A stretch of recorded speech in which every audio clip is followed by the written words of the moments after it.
Hello मेरे प्यारे बच्चों, मैं हूं सुधीर पांडे और आप देख रहे हैं 100 times education classes the branch of knowledge. तो बच्चों, हम लोग पढ़ रहे हैं क्लास 10th की केमिस्ट्री चैप्टर नंबर 3, जिसका नाम है हमारे पास मेटल्स एंड नॉन मेटल्स, मतलब धातु एवं अधातु। तो बच्चों, हम लोग इस चैप्टर को समाप्त करने वाले हैं बहुत ही जल्दी, क्योंकि आज हम लोग क्या पढ़ेंगे, सक्रियता श्रेणी में सबसे ऊपर आने वाली धातुओं का निष्कर्षण, एक्सट्रैक्शन ऑफ क्या है, मेटल्स। कौन से वाले, हाईएस्ट रिएक्टिव, जो सबसे अधिक सक्रिय होते हैं, वही सक्रियता श्रेणी में सबसे ऊपर है। तो बच्चों, आप बिल्कुल मत घबराइए, आपका बोर्ड का एग्जाम है और आपके बोर्ड के लिए ये सब बहुत ही स्पेशल हैं। यही सब क्वेश्चन पूछे जाते हैं। बेफालतू का ऐसी चीज़ों पे मत पढ़िए कि बिना पढ़े कैसे पास हों, बिना पढ़े 100 नंबर कैसे लाएं, बिना पढ़े जो है क्या हो जाएगा, टॉप कैसे करें। तो ये सब बातें बकवास की होती हैं, ये सिर्फ यूट्यूब पे होता है। लेकिन जिनको पढ़ाना है वो अपना सिलेबस पढ़ाते हैं।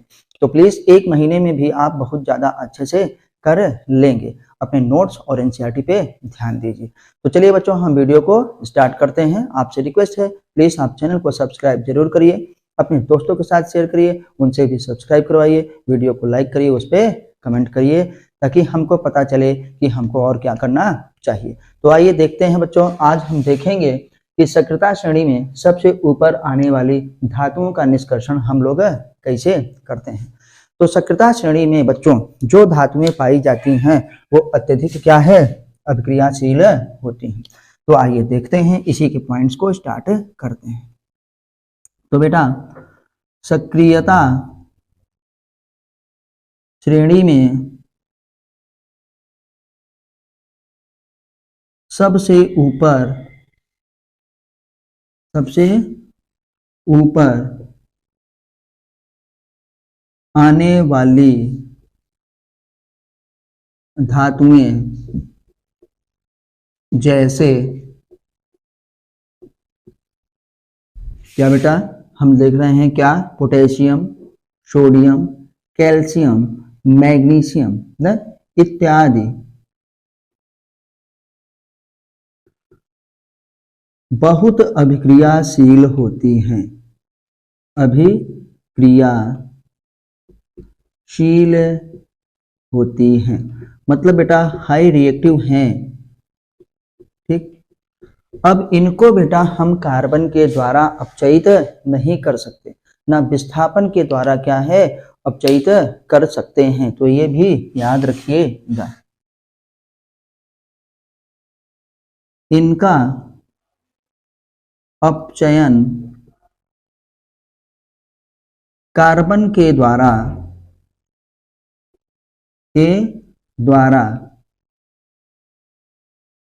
नहीं किया जा सकता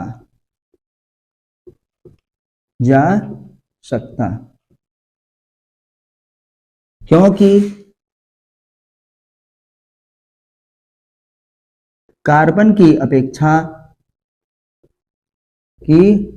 अपेक्षा यह ऑक्सीजन के साथ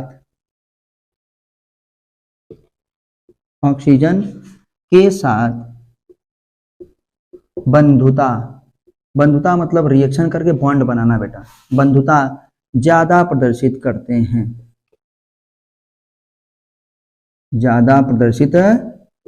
हैं। बच्चों याद रखिएगा, जो धातुएं बहुत अभिक्रियाशील हैं, जैसे क्या, potassium, sodium, calcium, magnesium, aluminium भी, ये सब क्या करते हैं, कार्बन की अपेक्षा ऑक्सीजन से अभिक्रिया ज्यादा करते हैं। इसीलिए तो इनको हम लोग केरोसिन ऑयल में डुबो के रखते थे, क्योंकि इनमें हवा लगी कि रिएक्शन हुआ, आग लगा देंगे बेटा। तो इसलिए क्या है, इनको डुबो के रखते थे केरोसिन में। तो ये क्या करते हैं, कार्बन की अपेक्षा, कार्बन से हम क्या करते हैं, अगर कार्बन से अभिक्रिया कर लेता तो आसानी से इनके ऑक्साइडों को हम अपचयित कर लेते, लेकिन कार्बन की अपेक्षा ये क्या, ऑक्सीजन से ज्यादा अभिक्रियाशीलता दिखाते हैं। इसी को हम क्या कहते हैं, ऑक्सीजन से बंधुता। ऑक्सीजन से अभिक्रिया करेंगे तो क्या बनाएंगे, बॉन्ड बनाएंगे। तो इसलिए इनका कार्बन से नहीं हो सकता। इनको हम विस्थापन भी नहीं कर सकते। क्यों नहीं विस्थापित कर सकते, क्योंकि खुद ही हाईली रिएक्टिव है। अपने से क्या है, कम रिएक्टिव एलिमेंट को उसके यौगिक से विस्थापित कर देते हैं। तो कम वाला क्या है, इनको क्या विस्थापित कर पाएगा। तब इसलिए इनको हम लोग क्या करवाते हैं बेटा, इलेक्ट्रोलाइसिस। विद्युत अपघटन, क्या करवाते हैं? विद्युत अपघटन। तो तीसरे पॉइंट में हम लोग बेटा क्या लिखेंगे? विस्थापन अभिक्रिया के द्वारा, विस्थापन अभिक्रिया के द्वारा, के बहुत इंपॉर्टेंट है बेटा, के द्वारा भी इनका अपचयन नहीं किया जा सकता। क्यों नहीं किया जा सकता? अभी बताए, नहीं किया जा सकता है। तीसरे पॉइंट पे लिखेंगे बेटा, इसलिए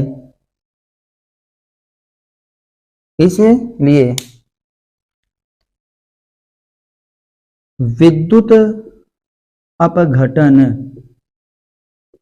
इलेक्ट्रोलाइसिस, विद्युत अपघटन मतलब बेटा इलेक्ट्रोलाइसिस, वह विघटन न जिसके द्वारा क्या हो बेटा, विद्युत के द्वारा जब कराया जाता है उसे इलेक्ट्रोलाइसिस कहते हैं। इसलिए विद्युत अपघटन के द्वारा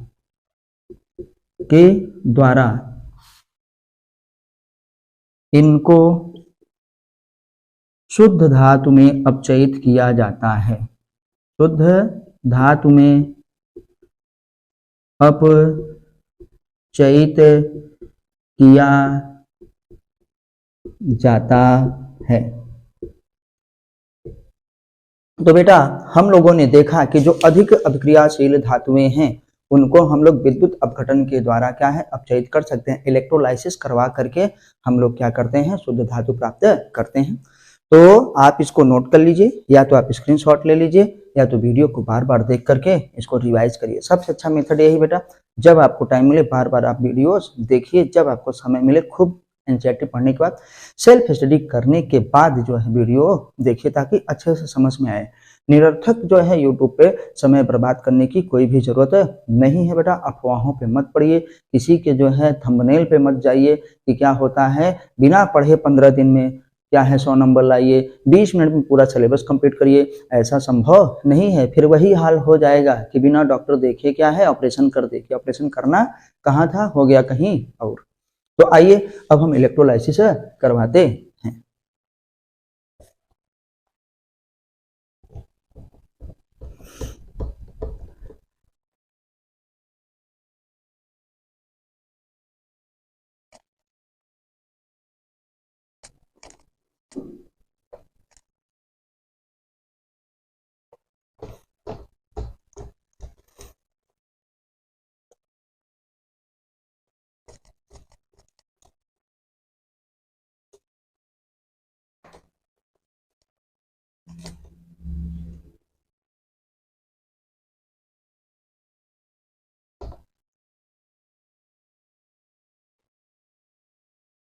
तो बेटा हम लोग क्या है इलेक्ट्रोलाइसिस करवाने के लिए क्या करते हैं, आइए दिखाते हैं कि इलेक्ट्रोलाइसिस कैसे होगा।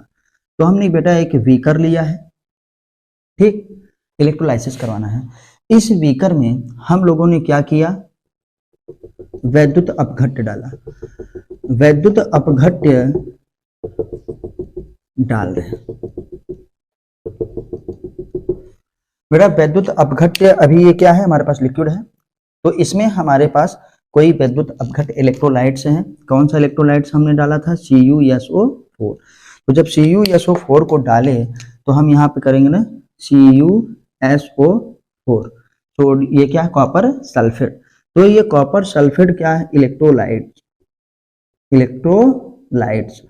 तो बेटा ये इलेक्ट्रोलाइट्स वो होते हैं जो अपने क्या है होता है, जलीय विलयन में अपने आयनों में टूट जाते हैं। तो अभी हम लोग क्या करेंगे, इलेक्ट्रोड लगाएंगे। एक इलेक्ट्रोड हम लगा रहे हैं, ये काला वाला है, किसका है, ये काला वाला, जो काम करेगा किसका बेटा, कैथोड का। और ये जो रेड वाला है हम इसको दिखा रहे हैं, ये काम करेगा एनोड का। विद्युत अपघटन करने के लिए जरूरी है कि कम से कम 2 इलेक्ट्रोड हो, एक कैथोड का काम करे, दूसरा किसका, एनोड का काम करे। तो जो ये हमारे पास इलेक्ट्रोड है बेटा, इसको हम दिखा रहे हैं क्या, कौन सा है ये, कैथोड। और आप जानते हैं कैथोड होता है निगेटिव चार्ज। क्या है, निगेटिव चार्ज। हर जगह कैथोड निगेटिव होगा, एक जगह छोड़ करके गैल्वेनिक सेल। वहां पे कैथोड क्या होता है, पॉजिटिव होता है। बाकी पूरी फिजिक्स में, पूरी केमिस्ट्री में बेटा, चाहे आप केजी से लेके एमएससी तक पढ़ो, पीएचडी तक करो, वहां पे कैथोड क्या निगेटिव ही होगा। मेरा ये सूत्र याद रखना, हर पॉइंट को पूरा क्या निचोड़ है कि कहाँ पे कैथोड पॉजिटिव होता है गैल्वेनिक सेल में, इलेक्ट्रोकेमिस्ट्री में, बाकी हर जगह कैथोड निगेटिव ही होता है। तो बच्चों ये क्या है, निगेटिव है। और ये हमारे पास एनोड है, क्या है, एनोड। एनोड क्या है, पॉजिटिव है। एनोड क्या है बेटा, पॉजिटिव है, याद रखिएगा। अब हम लोग क्या करेंगे, इसको किसी की बैटरी के द्वारा क्या है, जोड़ेंगे। मान लो ये हमारे पास वायर है और इसको में हमने क्या है, बैटरी लगा दी, ठीक। ये जब बैटरी लगाए हैं तो अभी जो है क्या करेंगे, एक ठो यहीं पे थोड़ा सा के लगा दें कुंजी, क्योंकि अगर ये सर्किट कंप्लीट हो जाएगा तो खटाक से क्या है, विद्युत धारा का प्रवाह होना चालू हो जाएगा। जो ये बड़ा सिरा है पॉजिटिव और जो छोटा सिरा है क्या है, निगेटिव बेटा। ये हमारे पास हुआ। तो आप जानते हैं कि ये हमारे पास जैसे ही हम इसको डालें, ये अपने क्या है, आयनों में टूट गया, Cu+2 और SO4-2 वैद्युत अपघट्य है इलेक्ट्रोलाइट से। जब इसको इसमें डालें तो ये अपने आयनों में टूट गया बेटा। तो जो एनोड हमारे पास बना है, ये रेड वाला, ये एनोड जो है याद रखिएगा क्या है, इम्प्योर कापर। इम्प्योर कापर मतलब अशुद्ध कापर का बना होता है। एनोड अशुद्ध कापर का है, अशुद्ध कापर का बना हुआ है। और ये कैथोड बेटा जो हमारे पास है, शुद्ध कापर का, क्या है, शुद्ध कापर का, याद रखिएगा। तो जो कैथोड है वो निगेटिव है, शुद्ध कापर का बना है। जो एनोड है वो पॉजिटिव है, अशुद्ध कापर का बना है। तो जैसे ही हम इसमें विद्युत धारा प्रवाहित करेंगे, इसको मैंने खटाक से जोड़ा, इसको खटाक से जोड़ा, तो यहाँ पर क्या होगा, विद्युत धारा प्रवाहित होने लगेगी।